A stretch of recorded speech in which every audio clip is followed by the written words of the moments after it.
Are you going through perimenopause? I am.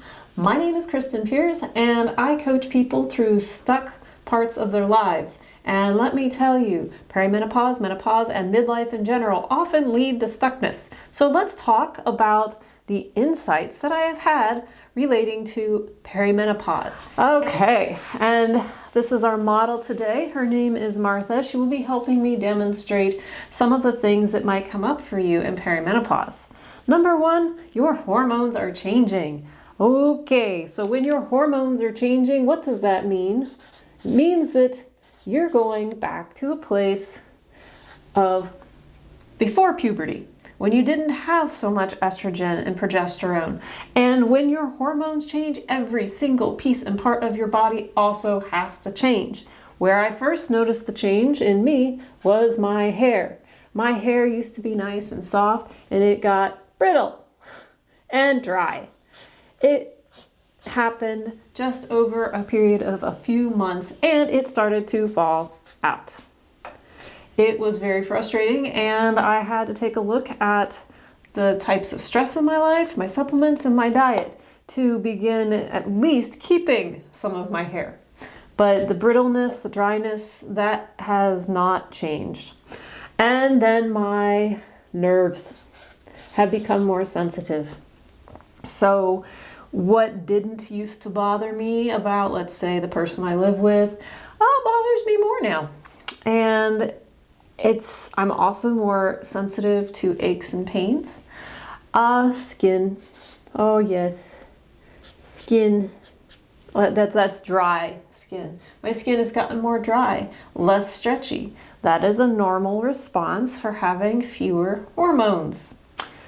And then nurturing. Okay, so as you have less estrogen and progesterone, I believe it's estrogen, you will not feel like you need to nurture everybody and take care of everybody in the same ways that maybe you always have. Did you know that was even hormonally motivated? Well, when those hormones go away, one of the reasons you might start feeling more irritated in life is because you're doing everything and they are not doing much at all. Might be your perception.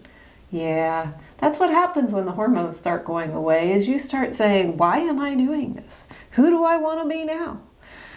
And it's worth doing some soul searching, isn't it, Martha? Yes, Martha agrees. Soul searching is important. And yes, feelings. So I said, when the nurturing hormones start to go away, you're going to have some new feelings. Perhaps frustration, anger, upset, sadness, just sensitivity in general, but feelings.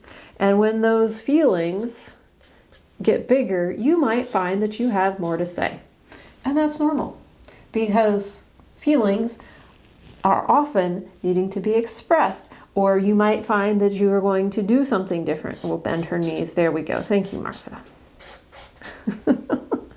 Okay, and I wanted to put joints on here.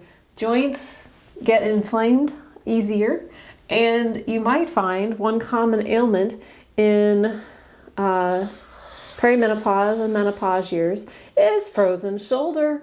Oh, it's delightful. That has been my experience, and I did a whole video about my insights from frozen shoulder. So if you want to know more about that, watch that video. Oh, and then one other thing that I have learned, strategies. The strategies you've used to cope and move through life may no longer work, or may no longer work to the degree that you wish that they were.